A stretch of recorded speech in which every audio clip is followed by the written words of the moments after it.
Hello, and welcome to this week's episode of The Hard Choice. Simple steps for showing up. My name is Brad Draper. I am your host, and I'm grateful for you. I'm grateful that you share these episodes. I'm grateful for your comments, for the stories that you gain, the insights that you gain from these episodes. It is such a pleasure for me to hear and see people's lives change because something they learned, something was sparked from listening to these episodes. Oftentimes, it's not actually the words I say, it's the questions that I ask that cause other questions in your mind. And then you ponder on those questions.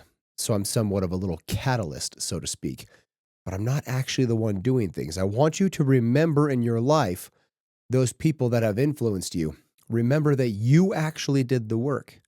You were the one that put forth the effort. Somebody may have catalyzed you and got you to get off your butt, but you did the work.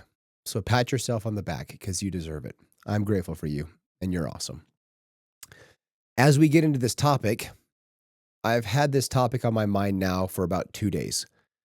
It is all I've really thought about, which has been really fun. I'm sure my wife is getting somewhat sick of it as I bring it up over and over again. But it has been so impactful in my life, and I want you to think about it.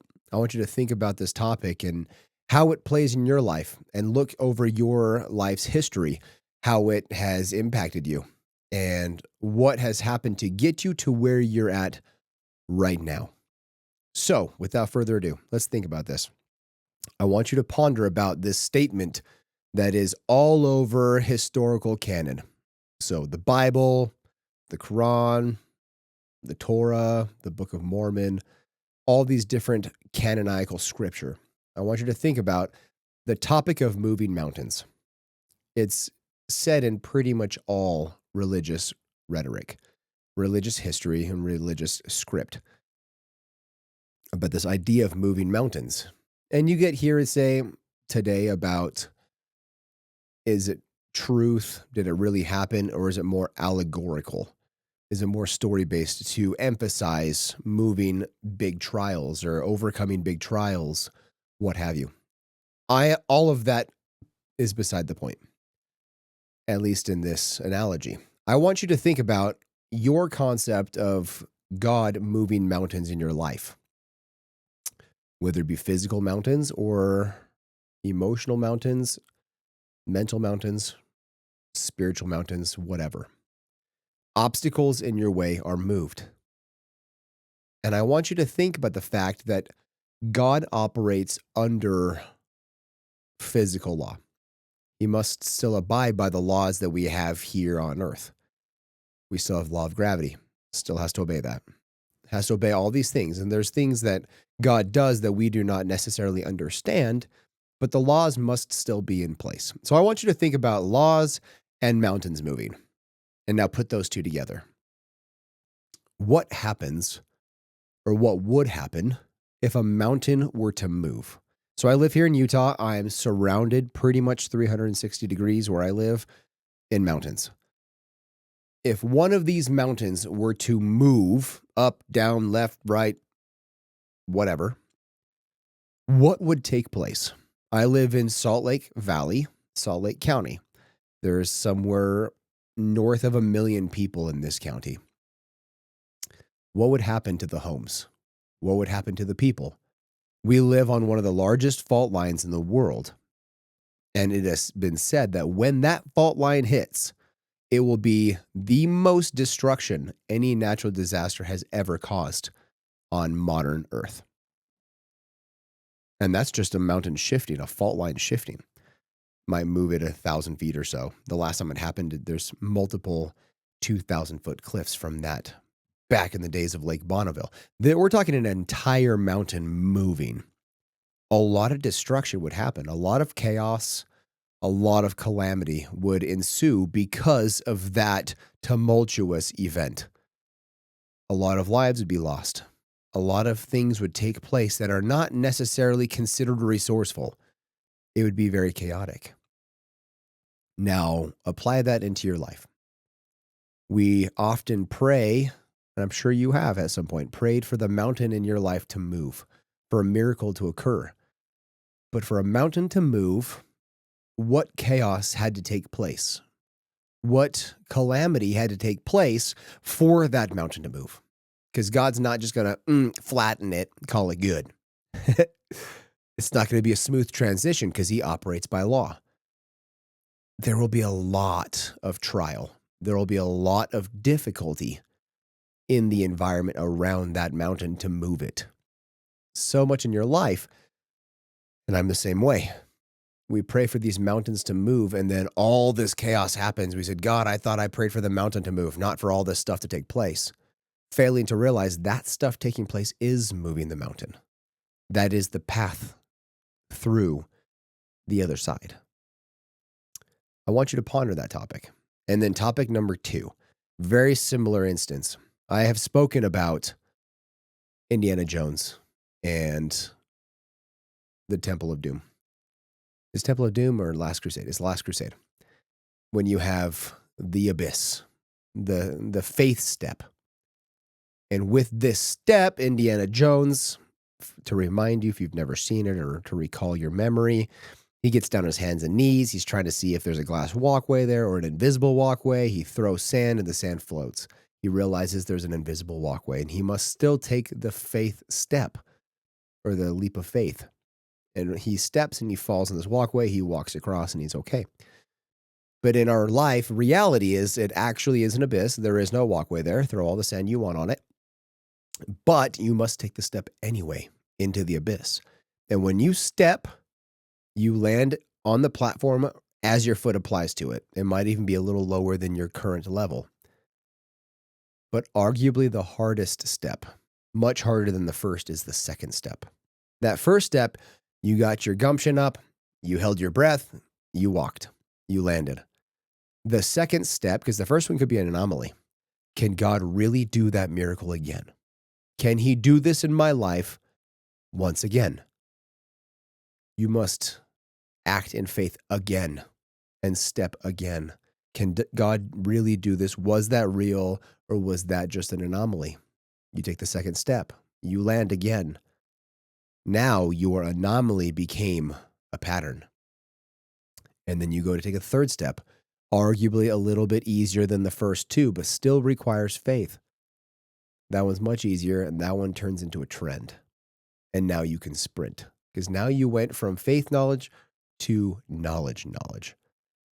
And how cool that is in your life. I want you to ponder about these two things. When you pray for miracles and you take that step, calamity occurs. When you take the second step, it's going to take more faith. There's going to be more tumult. There's going to be more chaos. There's going to be more everything to move that mountain. Can you say it's a test? Can you say it's more faith to see if you're willing to endure the challenges on the other side? Because at the end of the day, the challenge is what builds character. It's what makes you who you are. Be grateful for the challenge. Love the challenge. Instead of seeing these mountains as, oh my gosh, how am I going to get past that? You look at it as an opportunity to become better, to level up, to scale up, and to get one step closer to who you are meant to be. I want you to take these topics in your life and really think about them. Pause it if you must. Have conversations with people about the mountains of your life. That second step of faith over the abyss. I just recently watched a video of Elon Musk talking about starting a business and how it is unbelievably difficult. It is not all glitz and glamour like the media says it is. It is very difficult. And in his words, he says, starting a business is kind of like sitting in an abyss, eating glass. And you do all the difficulties that nobody wants to do. You don't get to work on the challenges you want to work on. You work on the challenges you must work on to survive. It is said that greater than 90% of all business startups fail. I think if you went, and that's in the first year, if you went indefinitely, just in the long run, how many startups? Not indefinitely, because everything fails indefinitely. But in the long run, It's probably closer to 99% of all startups ultimately fail, whether in the first year or if it takes 5 years to get there. This is not an easy journey that you're on. This is a journey that you have chosen that most would never consider. In that of itself deserves an applause. Be grateful for the opportunity that you have to embark on this journey that you're on. Be grateful for the growth, the expansion, the character development that you are going through and who you will become on the other side. I want you to really consider all the things in your life happening for you, not to you. Everything. They all make you better. The wins, a little bit. The losses, a lot of it. But everything happens for you. It is not the things that happen in your life that define your life. It is the meaning you take from them that define your life. It's how you respond with grace in the story of your life, albeit sometimes very difficult. I know you have the capacity to keep going. I know you have the capacity to keep walking. We are in the final days of the year. Just a few days left. The year's not done. After all, God is a fourth watch God. Fourth watch, by the way, is like 11:59 p.m. 1 second left on the clock. Everything can change in 1 second. One meeting, one call, one decision away from everything in your life looking different. It's up to you how that looks. It's up to you if that difference makes or breaks you. The things that almost break you, they fortify you stronger. You have the strength. You have the capacity. Otherwise, you would not be in the position you're in.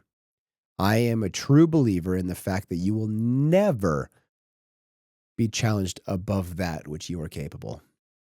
Never. You will always be able to make it through any challenge that's been given to you, despite your thoughts, because you don't know all of the inner workings of the situation and all the hands that are in part.